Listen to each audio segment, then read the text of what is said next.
The reason that Jasmine didn't immediately recognize Aladdin when she first met him as Prince Ali, even though he has the same face and voice, is because of a concept known as suspension of disbelief, which is an audience's willingness to accept something unbelievable for the sake of the story. 2D animation especially is typically able to get away with a lot more implausible story elements because we're already willing to suspend our disbelief enough to accept these drawings as characters with emotions for the sake of the story. Some of the animators of Pinocchio were worried that audiences wouldn't see Jiminy Cricket as a cricket. After all, he doesn't really look like one. But Walt Disney's response was that they'll believe he's a cricket because we say he is. And he was right. Audiences accepted this character as a cricket, even though he has very little similarities to one. Now, when it comes to this situation with Aladdin specifically, there are a few factors that help us suspend our disbelief, beyond it just being 2D. Firstly, as with many other animated stories, the characters are almost all wearing the exact same clothes for the majority of the film. And it becomes part of what makes these characters recognizable. In fact, Jasmine herself does this same kind of disguise and reveal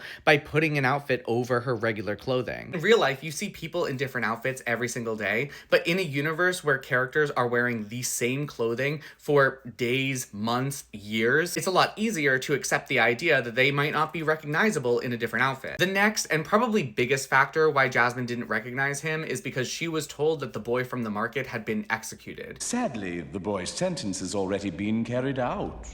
What sentence? Death.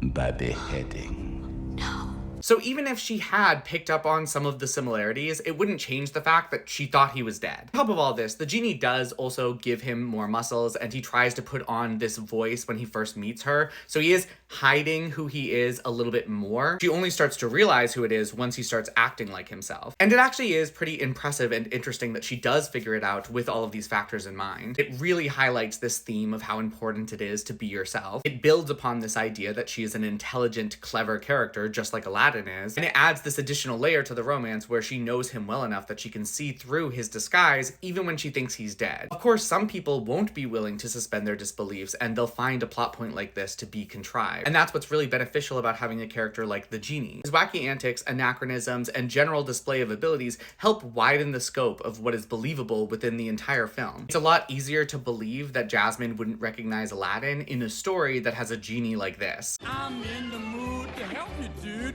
You ain't never had a friend like me.